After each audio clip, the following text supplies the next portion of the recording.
नमस्कार दोस्तों, स्वागत है आप सभी का आपके अपने YouTube channel study with M में। तो देखिए, आज मैं आप सभी के लिए काफ़ी महत्वपूर्ण क्लास लेके आ चुका हूं। देखिए, आज की इस क्लास में हम डिस्कस करने वाले हैं मोस्ट इम्पोर्टेंट 50 MCQ। देखिए, आज की इस वीडियो में जो हम ये MCQ सॉल्व करेंगे, इस MCQ में हम आपको अदर्स की पॉइंट भी प्रोवाइड कराने वाले हैं, जो कि आपके आगामी जितने भी आपके पेपर होने वाले हैं एक दिवसीय, उन सभी के लिए महत्वपूर्ण रहने वाले हैं। देखिए, आज की ये जो क्लास है काफ़ी महत्वपूर्ण रहने वाली है आपकी कनिष्ठ सहायक हाईकोर्ट और जो आपका दूसरा कनिष्ठ सहायक आने वाला है उसके लिए। साथ ही साथ आपके जो कर एवं राजस्व निरीक्षक की परीक्षा होने वाली है उसके लिए भी ये जो वीडियो है, आज की क्लास काफ़ी महत्वपूर्ण रहने वाली है। तो आप सभी लोगों से मेरा रिक्वेस्ट है कि आप सभी लोग स्टार्टिंग से लेकर एंड तक आज की इस वीडियो को जरूर देखिएगा।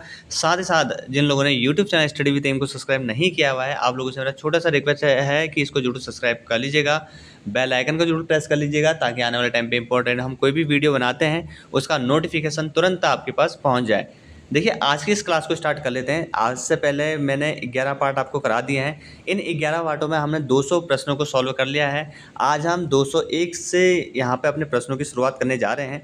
देखिए, आज का जो पहला प्रश्न है आपका, जहांगीरनामा के अनुसार गढ़वाल के किस शासक को जहांगीर ने हाथी एवं घोड़े उपहार स्वरूप प्रदान किए, ये आपको बताना है। तो देखिए, इसका जो आपका राइट आंसर हो जाएगा वो हो जाएगा आपका श्याम शाह को। श्याम शाह को देखिए जहांगीर ने हाथी एवं किस शास ये जहांगीर ने हाथी एवं घोड़े उपहार स्वरूप प्रदान किए थे, किसको? श्याम शाह को।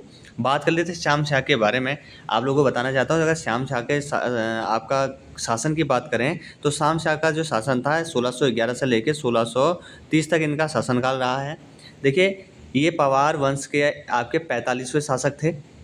ठीक है, देखिए 45वें जो राजा श्याम शाह है, इनका उल्लेख जहांगीरनामा, ठीक है, जहांगीरनामा में मिलता है, जिसमें जिक्र मिलता है कि मुगल दरबार में श्रीनगर शासक श्याम शाह को घोड़े व हाथी स्वरूप भेंट किए गए थे। ठीक हो गया। देखिए, श्याम शाह के समय सती प्रथा का उल्लेख भी मिलता है, और इसकी मृत्यु के पश्चात ये भी बताया जाता है कि इनकी जब श्याम शाह की मृत्यु हुई थी, उनकी मृत्यु के पश्चात 60 जो रानियां हैं वो सती हो गई थी। देखिए, श्याम शाह की बात करें तो श्याम शाह ने श्रीनगर में श्याम शाही बाग बनाया, और श्याम शाह को क्या कहा जाता है, किसकी उपमा दी जाती है? ये दी जाती है आपकी विलासी राजा। विलासी राजा की उपमा भी श्याम शाह को दी जाती है। ठीक है, आपको ये सारी चीज़ें नोट डाउन करनी है।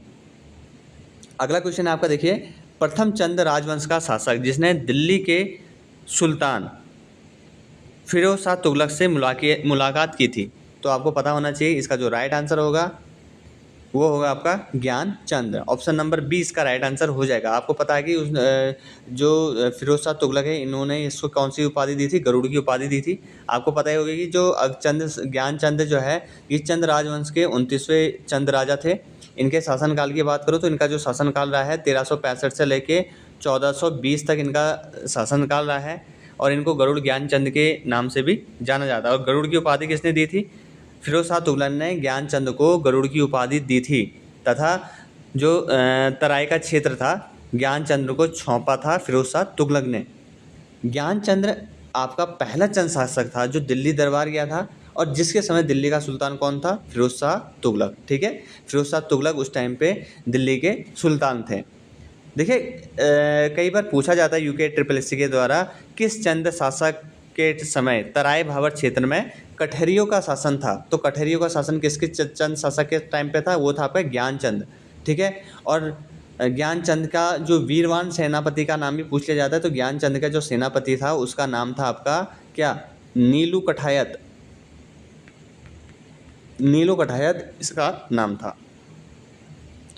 अगला क्वेश्चन है आपका, देखिए, चंपावत के बालेश्वर मंदिर से प्राप्त अभिलेख किस शासन से संबंधित है? ये आपको बताने हैं किस शासन से संबंधित है। तो ये है आपका क्राचल्य देव से। ठीक है, क्राचल्य देव से संबंधित है आपका बालेश्वर मंदिर से प्राप्त अभिलेख। बात कर लेते हैं क्राचल्य देव की। देखिए, क्राचल्य देव ने काली कुमाऊं में स्वतंत्र हो चुके खस राजाओं को पुनः विजित कर अल्प समय के लिए कंवा देश पर अपना अधिकार कर लिया था। चंपावत के जो बालेश्वर मंदिर है, इसके दान पत्र से क्राचल्य देव का 1223 ईस्वी का एक लेख प्राप्त हुआ है यहाँ से। और एक दुलु स्तंभ लेख आपने सुना होगा, दुलु स्तंभ लेख में क्राचल्य देव के पुत्र का नाम क्या मिलता है? अशोक देव, ये भी आपको ध्यान में रखना होगा कि अशोक देव नाम मिलता है राचल्य देव के पुत्र का नाम। राचल्य देव के समय जो निर्माण है उसकी दो शैलियाँ, कत्यूर वो नाग शैलियाँ प्रचलित थी, जो निर्माण शैलियाँ होती थी उस टाइम पे। तो प्राचल्य देव के टाइम पे दो आपकी जो निर्माण शैलियाँ थी वो प्रचलित थी। सबसे पहले आपकी कत्यूर शैली थी, ठीक है, कत्यूरी शैली। दूसरी थी आपकी नाग शैली, ठीक है। अंतर क्या होता था इनमें मैं बता देता। जो कत्यूरी शैली था इसमें मंदिर का जो शिखर होता था वो उभरा टाइप का होता था, लेकिन जो नाग शैली था उसका जो मंदिर का जो शिखर था वो क्या होता था, निचला होता था, ठीक है। अगला क्वेश्चन आपका यहाँ पे देखिए, अमोघ भूति शासक था। अमोघ भूति कौन सा शासक था, ये आपको किस वंश का शासक था ये आपको बताना है। अमोघ भूति था आपका कुड़िंद वंश का शासक। काफ़ी महत्वपूर्ण है। कुड़िंद वंश से उत्तराखंड के अधीनस्थ सेवा चयन आयोग के द्वारा भी काफ़ी प्रश्न पूछे जाते हैं। देखिए जो कुड़िंद वंश है उत्तराखंड में शासन करने वाली प्रथम कौन सी शक्ति थी, ये राजनीतिक। उत्तराखंड में आपकी शासन करने वाली प्रथम जो राजनीतिक शक्ति थी वो थी आपकी कुड़िंद। कुड़िंद कौन थे आपके, कुड़िंद थे आपके मौर्यों के अधीन थे, ठीक है। कुड़िंद वंश का जो सबसे शक्तिशाली जो शासक बताया जाता है वो किसको बताया जाता है, अमोघ भूति को बताया जाता है। देखिए कई बार क्वेश्चन पूछा जाता है कि महाभारत में कुड़िंदों को क्या कहा जाता है और कुड़िंद नरेशों को क्या कहा जाता था महाभारत में। आप सभी को पता होना चाहिए। जो कुड़िंद है, कुड़िंद को कहा जाता था आपका द्विज, और कुड़िंद जो नरेश थे उनको कहा जाता था आपका द्विज श्रेष्ठ। द्विज श्रेष्ठ कहा जाता था आपका कुड़िंद नरेशों को। देखो कुड़िंदों की जो पहली राजधानी थी वो थी आपकी कलकूट, ये भी आपको याद रखना है, कलकूट इनकी पहली राजधानी थी। और जबकि दूसरी जो राजधानी थी वो थी आपकी शत्रुघ्न, ठीक है। कुड़िंद कौन थे, मतलब किसके धर्मावलंबी थे। कुड़िंद थे आपके शैव धर्मावलंबी, शैव धर्म से, शैव धर्म को मानते थे कुड़िंद लोग, ठीक है। अगला क्वेश्चन आपका यहाँ पे देखिए, मलारी नामक ग्राम से प्राप्त महापाषाणकालीन समाधानों की निम्न में से कौन सी विशेषता नहीं है। ये कौन सी विशेषता नहीं है ये आपको बताना है। देखिए ये मंडलाकृत गर्तों के सदृश थे, इनके चारों प्रशस्त खड़े किए गए थे। अगले ऑप्शन है इसमें, कब्रों में अश्व मेंढों आदि के कंकाल भी हैं। उक्त सभी कथन सही हैं। ये देखिए सारे कथन भी इसके गलत हैं, तभी इसमें लिखा है ये सारे इसके जो कथन है उक्त सभी कथन सही है, ये है आपका गलत, यानी कि सभी के सभी जो कथन है ये हैं आपके गलत। आपको मैं बता देता हूँ कि जो मलारी गांव है, मलारी गांव गढ़वाल विश्वविद्यालय के द्वारा 1983 में और 2001 में मलारी गांव का क्या किया गया था, सर्वेक्षण किया गया था। देखिए मलारी जो सर्वेक्षण में एक पशु का पूर्ण कंकाल मिला है, जिसकी पहचान किसके तौर पे हुई है, वो हुई है कि हिमालय पशु के तौर पे हुई है, जिसको क्या कहा गया है, जुबू, जुबू उसको कहा गया है, ठीक है। ये आपको पता होना चाहिए। साथ ही साथ देखिए जो मलारी है, मलारी से आपको पता ही होगा कि 5.2 kg के सोने का मुखावरण के साथ नर कंकाल और मिट्टी के बर्तन भी मिले हैं। यहाँ से प्राप्त जो बर्तन है वो पाकिस्तान की स्वात घाटी के शिल्प के समान है। उत्तराखंड में जो सर्वाधिक प्राचीन लौ फलक मलारी ग्राम के महापाषाणकालीन समाधान से प्राप्त हुए हैं, ठीक है। अगला क्वेश्चन आपका देखिए, जब गोरखों और अंग्रेजों के मध्य युद्ध प्रारंभ हुआ तो उस समय भारत में अंग्रेज जो गवर्नर जनरल निम्न में से कौन थे, आपको बताना है। अंग्रेजी जो गवर्नर जनरल थे वो थे आपके लॉर्ड हेस्टिंग्स, ठीक है। अगला क्वेश्चन है आपका देखिए, कुमाऊं क्षेत्र में बौद्ध धर्म का प्रचार सर्वाधिक किसके समय में हुआ था। बौद्ध धर्म का जो प्रचार हुआ था सबसे ज़्यादा हुआ था आपका किसके टाइम पे, यह हुआ था आपका खसों के समय में। बौद्ध धर्म का जो प्रचार प्रसार है सबसे ज़्यादा हुआ था। बात कर लेते हैं खसों के बारे में। आप लोगों को पता होना चाहिए कि खसों को 1885 में शूद्र वर्ग में शामिल किया गया है। बृहद संहिता में खसों को क्या कहा गया है, ये भी पूछा जाता है। खसों को कहा गया है तंगा, ठीक है। बृहद संहिता में खसों को तंगा कहा गया है। देखिए जो खस है इसमें घर जवाई प्रथा और पशु जो बलि प्रथा है वो खसों में प्रचलित थी। खसों की जो विधवा है वो किसी भी पुरुष को अपने घर में रख सकती थी, जिसे टिकुआ कहा जाता था, टिकुआ, ठीक है, टिकुआ प्रथा कहा जाता था। एक इसमें देखिए खसों में एक और प्रथा थी, वो थी आपकी झटेला, झटेला प्रथा। अब मैं बताता हूँ ये जटिला प्रथा थी क्या। देखिए खसों में ये जटिला प्रथा जो है खसों में व्याप्त थी। अब इसमें होता क्या था कि यदि कोई स्त्री किसी दूसरे व्यक्ति से शादी करती है तो पहले पति से उत्पन्न पुत्र जो होता था उसको क्या कहा जाता था, जटेला कहा जाता था। खस लोग क्या करते थे, जो अपनी ज्येष्ठ पुत्री है उसको मंदिरों में दान कर दिया करते थे, जिसे देवदासी प्रथा कहते हैं। देवदासी प्रथा ये भी किसमें प्रचलित थी, खसों में प्रचलित थी। ठीक है, ये सभी आपको पता होना चाहिए। अगला क्वेश्चन है आपका, देखिए निम्नलिखित में से कौन सा कथन सही नहीं है, ये आपको बताना है कौन सा कथन इसमें से सही नहीं है। देखिए कनकटा बैन आंदोलन भ्रष्टाचार के खिलाफ था, बिल्कुल सही। टिहरी का भारत में विलय 1949 में हुआ, ये भी बिल्कुल सही है। टिहरी राज्य आंदोलन के दौरान प्रजामंडल की स्थापना 1939 में करी गई थी, बिल्कुल सही। डोला पाल के आंदोलन क्षत्रियों द्वारा चलाया गया था, बिल्कुल गलत, क्षत्रियों द्वारा नहीं चलाया गया था। ठीक है, किसने करी थी इनकी शुरुआत, शिल्पकारों ने करी थी। देखिए डोला जो पाल के आंदोलन है ये 1930 के आसपास शिल्पकारों ने इसकी शुरुआत की थी, और इस आंदोलन में जो स्वर्ण दुल्हा है उनके समान अधिकार प्रदान करने की बात कही गई थी। और जो आपके डोला पाल की आंदोलन है इसके की जो मुख्य जो भूमिका निभाई थी, किसने निभाई थी, ये निभाई थी आपकी जयानंद भारती। जयानंद भारती ने इसकी मुख्य भूमिका निभाई थी। ठीक है, अगला क्वेश्चन है आपका, देखिए फड़कानौली एवं पैटसाली। ठीक है, फड़कानौली एवं पैटसाली के शिलाश्रयों की खोज की गई थी, किसके द्वारा की गई थी ये आपको बताना है। तो ये करी गई थी आपकी डॉक्टर यशोधर मठपाल जी के द्वारा। आपको पता होना चाहिए कि यशोधर मठपाल जी के द्वारा फड़का जो नौली है उसकी खोज कब करी गई थी, 1985 में। पूछा जाता है ये क्वेश्चन, और उत्तराखंड के अधीनस्थ सेवा चयन आयोग के द्वारा पूछा भी गया है। ठीक है, आप इसको PYQ समझ के भी पढ़ सकते हैं ये। और जो पेटसाली है, पेटसाली की खोज कब करी थी, ये इसके 4 साल बाद, याद रखना है, 1989 में, 1989 में। ठीक है, इन दोनों की खोज यशोधर मठपाल जी के द्वारा करी गई थी। फड़कानौली की जो खोज की थी 1985 में, और पेटसाली की जो खोज की थी 1989 में करी गई थी। देखिए अल्मोड़ा जनपद के अंतर्गत ये 2 के 2 जो हैं ये स्थित हैं। देखिए पेटसाल से कत्थे रंग की मानव आकृतियाँ प्राप्त हुई हैं, जो पेटसाल है, और ये 2 के 2 स्थल यानी कि पेटसाल और फड़कानौली, ये 2 के 2 किस नदी के तट पर हैं, सुयाल नदी। सुयाल नदी के तट के आसपास ये 2 के 2 शैलाश्रय हैं। अगला क्वेश्चन है आपका, देखिए पिथौरागढ़ का उत्तर पूर्वी भूखंड प्राचीन काल में क्या कहलाता था, ये आपको बताना है। तो ये कहलाता था पिथौरागढ़ का क्षेत्र सीरा राज्य। अगला क्वेश्चन है आपका यहाँ पे, देखिए सीरा राज्य कहलाता था। अब बात कर लेते हैं थोड़ा पिथौरागढ़ के बारे में। देखिए पिथौरागढ़ जनपद की बात करूँ तो पिथौरागढ़ 1960 तक अल्मोड़ा का हिस्सा था, लेकिन 24 फरवरी 1960 को पिथौरागढ़ को एक अलग जनपद बना दिया गया। पिथौरागढ़ का प्राचीन नाम क्या है, सौर है।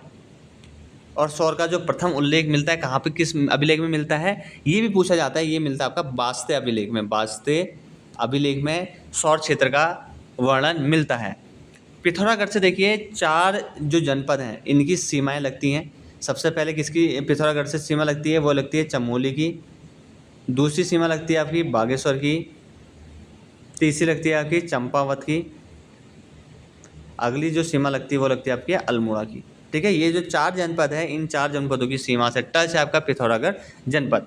देखिए पिथौरागढ़ जनपद के अंतर्गत एक है आपका नारायण आश्रम। नारायण आश्रम काफ़ी महत्वपूर्ण है और पूछा जाता है नारायण आश्रम के बारे में, तभी मैं आपको बता रहा हूँ। देखिए नारायण आश्रम आपको पता होगा धारचूला के आसपास स्थित है। इसकी जो स्थापना हुई थी नारायण आश्रम की, वो हुई थी आपकी 1936 में। नारायण आश्रम की स्थापना हुई थी। कई बार नारायण आश्रम का स्थानीय नाम पूछ लिया जाता है, तो नारायण आश्रम का जो स्थानीय नाम है वो है आपका चौदास। चौदास आपका नारायण आश्रम का आपका स्थानीय नाम है। देखिए जो पिथौरागढ़ में महत्वपूर्ण जलप्रपात पूछ लिए जाते हैं, तो महत्वपूर्ण जलप्रपात जो हैं वो है आपका गरुड़ प्रपात। गरुड़ प्रपात जो आपका बेरीनाग के आसपास है। अगला आपका भेलछड़ा जलप्रपात है। भुरमुनी जलप्रपात है। ये जलप्रपात पूछे गए हैं, इसीलिए मैं आपको बता रहा हूँ। आपको पता होना चाहिए कि जो नंदकोट पर्वत है चमोली और पिथौरागढ़ जनपद में है, जिसकी अगर मैं लंबा ऊंचाई की बात करूं तो इनकी नंदकोट पर्वत की ऊंचाई है 6861 मीटर। ठीक है, आपको ये सारी चीज़ें भी याद में रखनी है।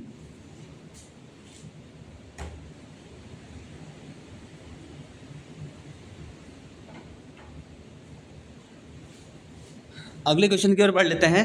देखिए अगला क्वेश्चन है आपका, प्रदीप शाह के शासनकाल में गढ़वाल में काफ़ी समृद्धि प्राप्त की थी, वह सिंहासन में कब बैठे थे प्रदीप शाह। देखिए मैं कई बार आपको मैंने बताया है कि क्या कहते हैं, ये जो शासक हैं इनके हमें पता होना चाहिए शासनकाल, कौन से राजा थे, कौन से नंबर के राजा थे, ये सभी चीज़ें हमें पता होनी चाहिए। कभी भी कोई सभी क्वेश्चन पूछा जा सकता है। तो देखिए इसका जो राइट आंसर है प्रदीप शाह का, ये है आपका 1717 ईस्वी में ये शासन में बैठे थे। प्रदीप शाह के शासन काल की बात करूँ तो 1717 से लेकर 1757 तक इनका शासनकाल रहा है। प्रदीप शाह की संरक्षिका भी कई बार पूछा है, तो प्रदीप शाह की जो संरक्षिका थी वो थी आपकी कनक देई, और इनके पिता का नाम क्या था कनक शाह के, वो था आपका दिलीप शाह। दिलीप शाह प्रदीप शाह के पिताजी का नाम था। प्रदीप शाह के जो दरबारी कवि थे, काफ़ी पूछा जाता है कि दरबारी कवि का नाम क्या था प्रदीप शाह के, तो ये था आपका मेधाकर शर्मा। मेधाकर शर्मा आपके प्रदीप शाह के दरबारी कवि थे, जिसने रामायण प्रदीप की रचना की थी। ठीक है, प्रदीप शाह ने जो आपकी दून है, दून की राजधानी नवादा से हटाकर कहाँ स्थानांतरित की थी, वो करी थी आपकी धामू वाला स्थानांतरित कर दी थी। प्रदीप शाह के समय पर ही कुमाऊं पर 1743 ईस्वी में रोहिलों का आक्रमण भी हुआ था, और उस टाइम पे रोहिले को जो आक्रमण हुआ था उसका नेतृत्व कौन कर रहा था, वो कर रहा था आपका अली मोहम्मद। ठीक है, ये सारी चीज़ें जो की पॉइंट मैं आपको बता रहा हूँ परीक्षा की दृष्टि से काफ़ी महत्वपूर्ण है, इसीलिए मैं आपको बता रहा हूँ। ठीक है, उम्मीद करता हूँ कि आप सभी लोगों को हमारे द्वारा जो ये क्लास प्रोवाइड कराई जा रही है वो आपको पसंद आ रही होगी। पसंद आएगी तो वीडियो को लाइक कर दीजिएगा और चैनल को सब्सक्राइब करना बिल्कुल भी मत भूलिएगा। अगला क्वेश्चन है आपका, देखिए जौनसार क्षेत्र में कितने सयाणा क्षेत्रों का एक सदर सयाणा होता था। काफ़ी महत्वपूर्ण क्वेश्चन है और पूछा जाता है। तो देखिए जो जौनसार क्षेत्र है इसमें 4 सयाणा क्षेत्रों का एक सदर सयाणा होता था। ऑप्शन नंबर ए इसका राइट आंसर हो जाएगा। अगला क्वेश्चन है आपका, देखिए वर्ष 1917 में अल्मोड़ा में आयोजित कुमाऊं परिषद के पहले अधिवेशन की अध्यक्षता किसके द्वारा करी गई थी, ये पूछा गया है आपसे।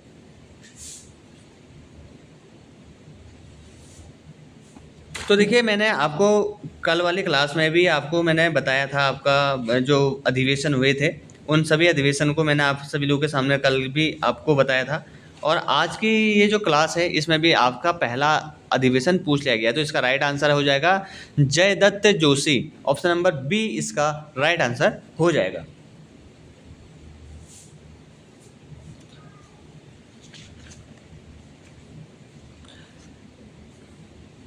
अगला क्वेश्चन है आपका यहाँ पे, चंद राज्य में नगद प्राप्त किया जाने वाला भूकर क्या कहलाता था। नगद प्राप्त करने वाला भूकर जो कहलाता था वो कहलाता था सिरथी। ठीक है, सिरथी क्या था, देखिए सिरथी कर एक नगद कर था जो प्रायः माल भाबर वो भोटिया व्यापारियों से वसूला जाता था। इसी के साथ साथ चंद वंश के जो अन्य कर है वो भी आपको मैं बता देता। सबसे पहला है आपका जूलिया। जूलिया जो कर था ये नदी पुलों पर लगने वाला एक कर था। इसको क्या कहा जाता है, जूलिया को सांगा कर भी कहा जाता था। कई बार पूछ लिया जाता है आपका सांगा, तो आपको याद रखना है जूलिया और सांगा कर एक ही हैं। ये लगते थे आपके नदी पुल पर लगने वाले कर थे। उसके बाद एक और कर था आपका कूत कर। कूत जो कूत कर था ये नगद के बदले दिया जाने वाला अनाज होता था। अगर किसी ने नगद दिया उसके बदले हम अनाज दे रहे हैं तो उसके लिए ये कूत कर लगता था। एक होता था मौकर। मौकर तो आपका हर परिवार पे लगता था, हर परिवार से लिया जाने वाला कर था। एक होता था आपका न्योवली। न्योवली जो कर था आपका ये न्याय पाने के लिए देकर होता था। ठीक है, ये कुछ चंद वंश के आपके कुछ कर हैं, महत्वपूर्ण कर जो आपके पूछ लिए जाते हैं। अगला क्वेश्चन है आपका, देखिए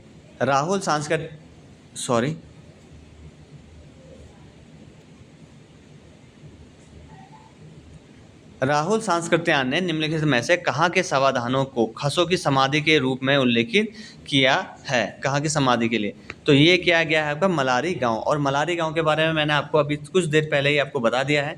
बात कर लेते हैं, देखिए जो आपका शिव प्रसाद डबराल है उन्होंने 1956 में नीति घाटी में मलारी गांव से मंडलाकार समाधानों की खोज की, जिसे राहुल सांस्कृत्यायन ने खस जाति के समाधान बताया था। ठीक है, 1956 में। और मलारी गांव के जो समाधान हैं वो कैसे बनाए गए हैं, पहाड़ी को काट के बनाए गए थे। और इन समाधानों में शवों के घुटने मोड़ के औंधे मुंह करके जो शव है उनका मुंह औंधे मुंह करके लिटाया गया था। कुछ इस टाइप से यहाँ से जानकारियाँ प्राप्त होती हैं। अगला क्वेश्चन आपका देखिए, सुदर्शन शाह अंग्रेजों की सहायता से गढ़वाल को गोरखाओं से मुक्त कराकर 1815 में अपनी राजधानी श्रीनगर से स्थानांतरित कर कहाँ लेके गए थे? 1800 तो वो लेके गए थे आपके टिहरी। ठीक है, बात कर लेते हैं सुदर्शन शाह के बारे में। सुदर्शन शाह ने 28 दिसंबर 1815 ईस्वी को टिहरी में अपनी राजधानी बनाई। टिहरी की जनता सुदर्शन शाह को क्या बोलती थी? बोलांद बद्रीस कहती थी।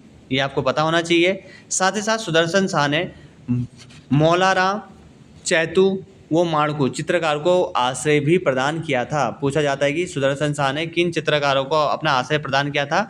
तो वो थे आपके मौलाराम, चैतू और माणकू जो चित्रकार थे, इनको अपना आश्रय प्रदान किया था। सुदर्शन शाह के द्वारा देखिए सभासार जो ग्रंथ है, ये मुक्तव काव्य की रचना ब्रज भाषा में की, जो 7 खंडों में विभक्त थी।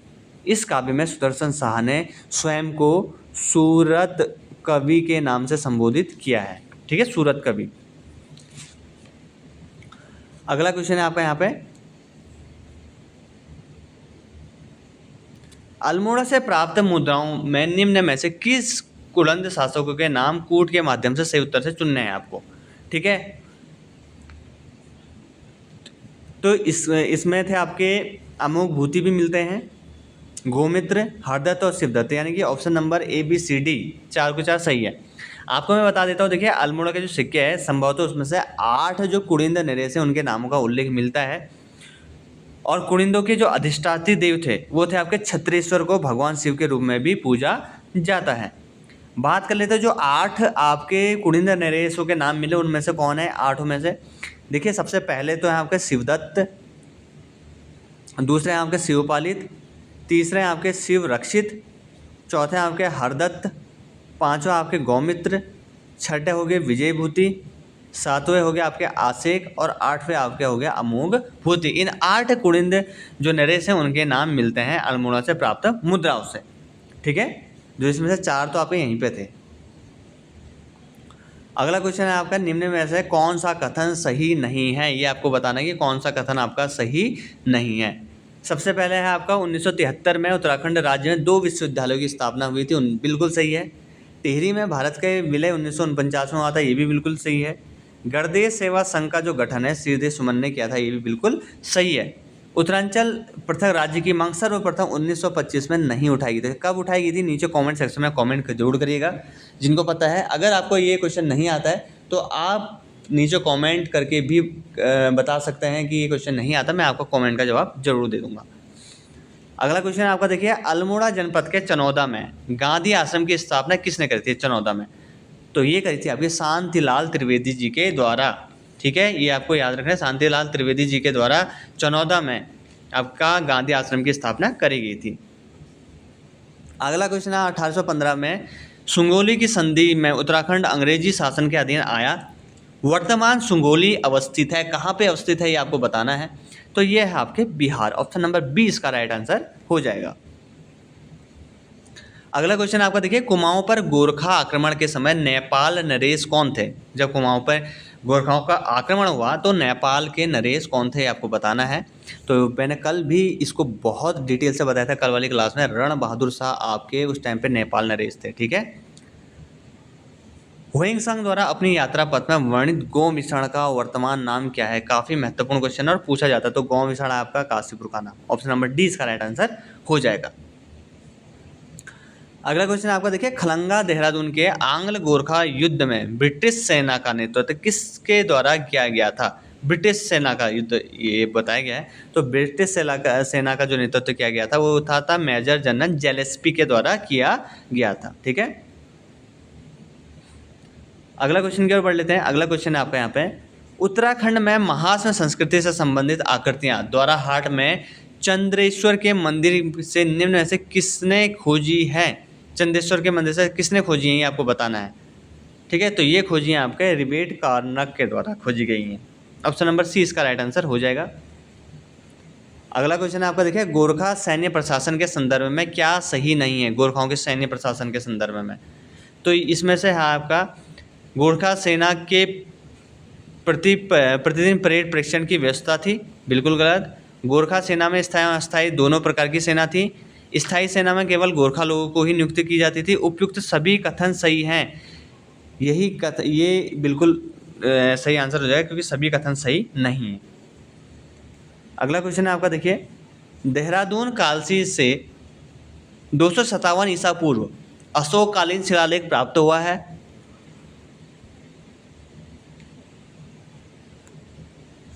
इसमें निम्नलिखित किस लिपि का प्रयोग किया गया है। काफ़ी महत्वपूर्ण क्वेश्चन है, पूछा जाता है लिपियों के बारे में। तो इसमें जो लिपि प्राप्त हुई है वो है आपकी ब्राह्मी लिपि। ऑप्शन नंबर बी इसका राइट आंसर हो जाएगा। ठीक है, आपको पता होना चाहिए, देखिए कालसी जो शिलालेख है अशोक का 13वां शिलालेख है, जो प्राकृत भाषा में एवं ब्राह्मी लिपि में लिखा हुआ है। कालसी शिलालेख की खोज की बात करें तो कालसी शिलालेख की खोज जो की थी 1860 में मी फॉरेंट के द्वारा करी गई थी।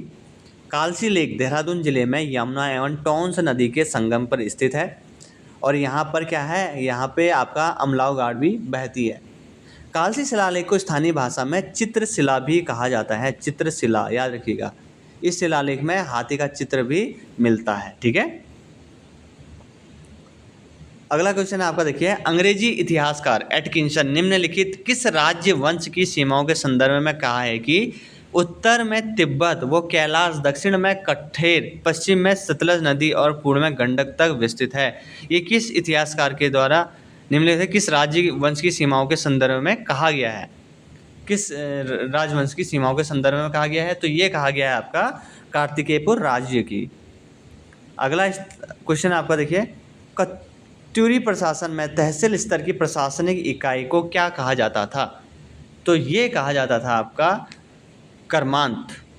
ऑप्शन नंबर ए इसका राइट आंसर हो जाएगा। देखिए जो आपका कत्यूरी राज्य है ये प्रांतों में विभाजित था, जिसका शासन कौन करता था, उपरिक या फिर राज्यपाल, उपरिक या राज्यपाल के द्वारा चलाया जाता था। देखिए कत्यूरी काल में छोटी जो ठकुराइयों के शासन को क्या कहते थे, आपका सामंत भी। इन जो छोटे ठकुराई हैं उनके शासन को सामंत कहते थे। कत्यूरी काल में पशु से दुग्धारी निकालने का कार्य कौन करते थे, ये करते थे आपके अभीर लोग जो होते थे वो कत्यूरी काल में पशुओं से दुग्धादि निकालने का कार्य करते थे। ठीक है, अगला क्वेश्चन है आपका, यहाँ पे देखिए गोरखा शासन के समय शुभ अवसरों व शादी के समय लिए जाने वाले कर का नाम क्या था। शुभ गोरखा शासन काल में ये आपको बताना है। देखिए जो आपका गोरखा शासन काल है उसमें जो आपका शुभ अवसर और शादी के समय लिए जाने वाले कर का नाम था आपका टीका भेंट कर। ऑप्शन नंबर बी इसका राइट आंसर हो जाएगा। पुगाड़ी की बात कर लेते हैं। पुगाड़ी जो कर था ये भूमि कर थे।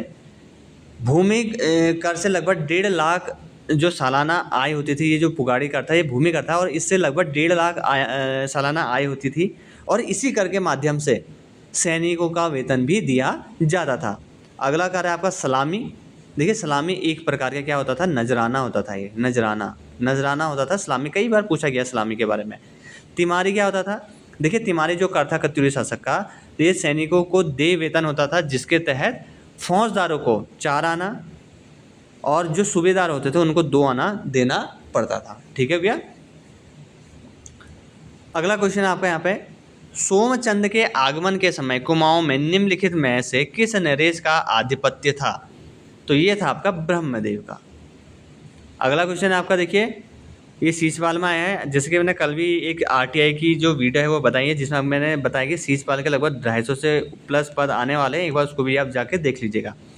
अगला क्वेश्चन आपका देखिए गढ़वाल कमिश्नरी कब सृजित करी गई थी। देखिए गढ़वाल जो कमिश्नरी है उसका सृजन किया गया था आपका 1969 में। ठीक हो गया। अगला क्वेश्चन है आपका यहाँ पे देखिए, गंगोत्री का गंगा माता मंदिर किसने बनाया था।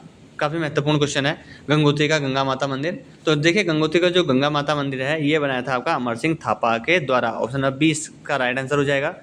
देखिए गंगोत्री का निर्माण गोरखा जो सूबेदार था अमर सिंह थापा जी के द्वारा 1807 ईस्वी के आसपास कराया गया था, और पुनरुद्धार इसका जयपुर के राजा माधो सिंह ने 1935 ईस्वी में कराया गया था।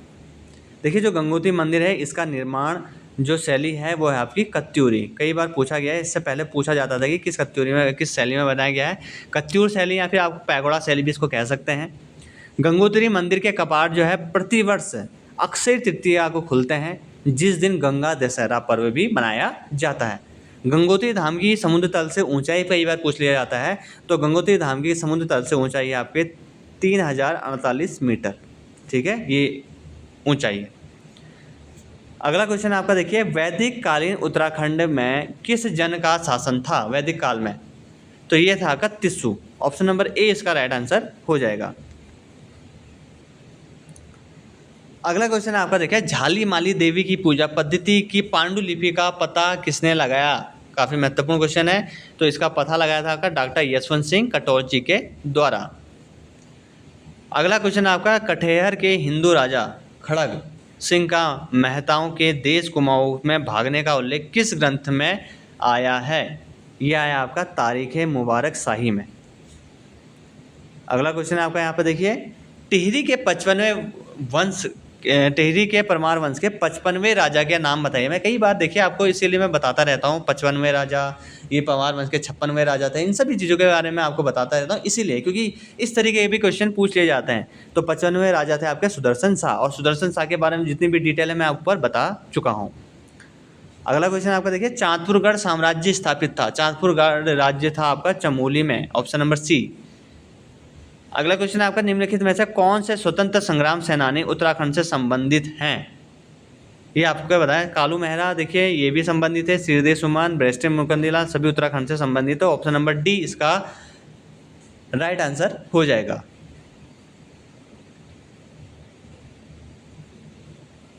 अगला क्वेश्चन आपका यहाँ पे, उत्तराखंड से प्राप्त लौह उपकरण में सर्वाधिक प्राचीन लौह फलक निम्न में से कहाँ से प्राप्त हुए हैं? लौह फलक ये आपको बताना है।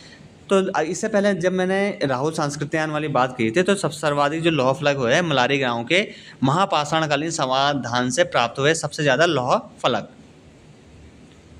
अगला क्वेश्चन आपका देखिए, गोरखा शासन में न्याय प्रशासन के अंतर्गत मामलों की सुनवाई करने का अधिकार किसको था गोरखा शासन में? तो ये था आपका विचारी। इसके बारे में बहुत डिटेल से बताया है कल वाली क्लास में। अगला क्वेश्चन आपका देखिए, राजकुमारी ईश्वरा से संबंधित शिलालेख निम्न में से किस स्थान से प्राप्त हुए हैं? राजकुमारी जो ईश्वरा है इसके जो शिलालेख प्राप्त हुए हैं वो हुए हैं आपके लाखा मंडल से। अगला क्वेश्चन आपका यहाँ पे देखिए, बागेश्वर लेख के अनुसार राजा बसंत देव जिसने परम भट्टनारक महाराजा धीराज की उपाधि धारण की थी, निम्न में से किस राजवंश का संस्थापक था? तो ये जो संस्थापक थे वो थे आपके कत्यूर वंश के।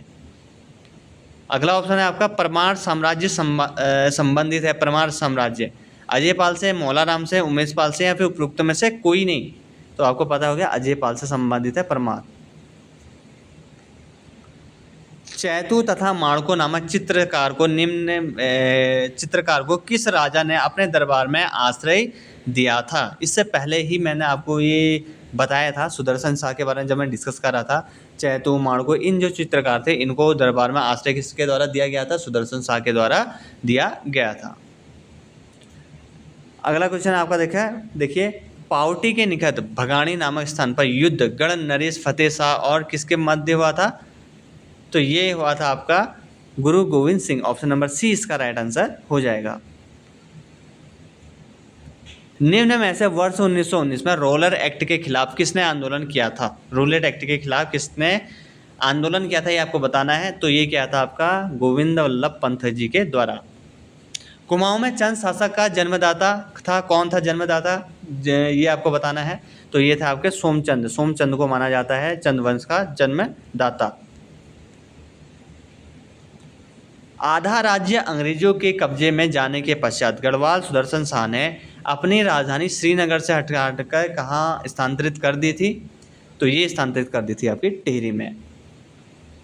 अगला क्वेश्चन, उत्तराखंड में किस शासन को स्वर्ण युग के रूप में जाना जाता? कौन सा ऐसा शासन है जिसको स्वर्ण युग के में जाना जाता है? तो कत्यूरी जो साम्राज्य है इसको स्वर्ण युग के रूप में जाना जाता है।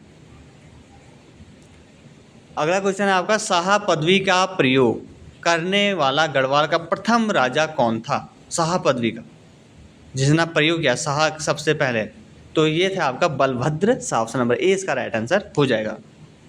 अगला और आज की क्लास का लास्ट क्वेश्चन है, निम्न में से कौन सा गढ़वाल के 52 गढ़ों में सम्मिलित नहीं है। ये आपको बताना है कि कौन सा जो इसमें से गढ़ है ये सम्मिलित नहीं है 52 गढ़ों में। तो देखिए बधानगढ़ भी है, चांदपुरगढ़ भी है, देवलगढ़ भी है, लेकिन धूनीगढ़ नहीं है। ऑप्शन नंबर डी इसका राइट आंसर हो जाएगा, धूनीगढ़। धूनीगढ़ आपका 52 जो गढ़ हैं उससे संबंधित नहीं है। ठीक है, तो ठीक है दोस्तों, आज की इस क्लास में बस इतना ही। उम्मीद करता हूँ कि आप सभी को हमारी आज की क्लास पसंद आई होगी। आज की क्लास अगर पसंद आए तो क्लास को जरूर लाइक कर दीजिएगा और चैनल को जरूर सब्सक्राइब कर लीजिएगा। तो ठीक है दोस्तों, मिलते हैं आप सभी लोगों से नेक्स्ट इंटरेस्टिंग वीडियोज़ के साथ। तब तक के लिए धन्यवाद।